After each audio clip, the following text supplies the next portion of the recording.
मराठी लघुलेखन 100 शब्द प्रति minute. 5 second. Start.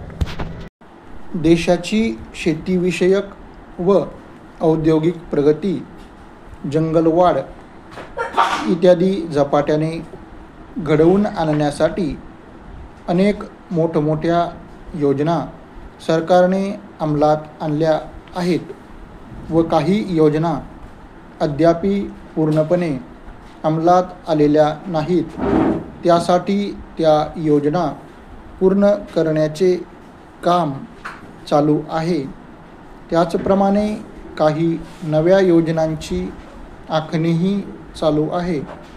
भारतात पडणाऱ्या पावसाच्या पाण्याचा शेतीसाठी व जलविद्युत निर्मितीसाठी, पावसामुळे शेतीसाठी अन्य तऱ्हेने पाणी पुरवठ्याची व्यवस्था करावी लागते. ज्या भागात नेहमीच कमी पाऊस पडतो अशा भागातील जमिनीला पाणीपुरवठा केला तर शेतीच्या उत्पन्नात भर पडते. तसेच ज्या काळात पाऊस पडत नाही अशा काळात सुपीक जमिनीला पाणीपुरवठा केल्यास दुबार तिबार पिके घेता येतात.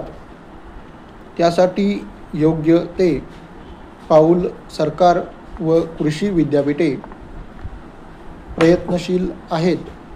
परिच्छेद.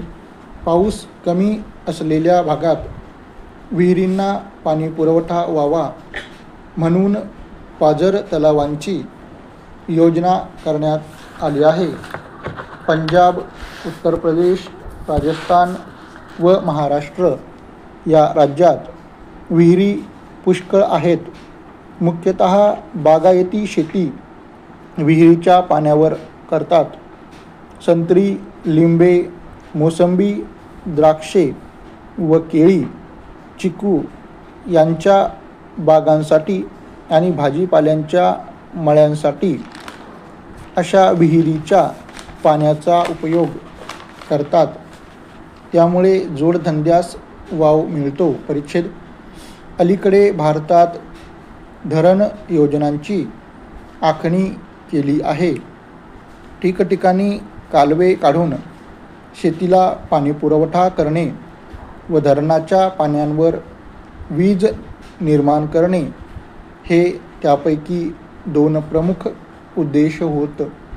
अचानक पुरामुळे व अतिवृष्टीमुळे होणारी हानी टाळणे, धरणामुळे झालेल्या तलावात पूरक अन्न म्हणून माशांची पैदास करणे, धरणाजवळ स्थापन होणाऱ्या विविध उद्योगधंद्यांना पाणी पुरवणे व भाजीपाल्यांचे उत्पादन वाढविणे. परिच्छेद. पंजाब, उत्तर प्रदेश व बिहार या राज्यात नद्यांपासून अनेक कालवे व बहुउद्देशीय योजना काढल्या आहेत. पंजाब व हरियाणामध्ये व इतर राज्यात अनेक कालवे काढण्यात आले आहेत. उत्तर प्रदेशात यमुना, गंगा, शारदा व बिहारमध्ये अशा नद्यांना कालवे काढले आहेत. आता पंजाब, उत्तर प्रदेश व बिहार राज्यात कालव्याचे जाळेच निर्माण झाले आहेत.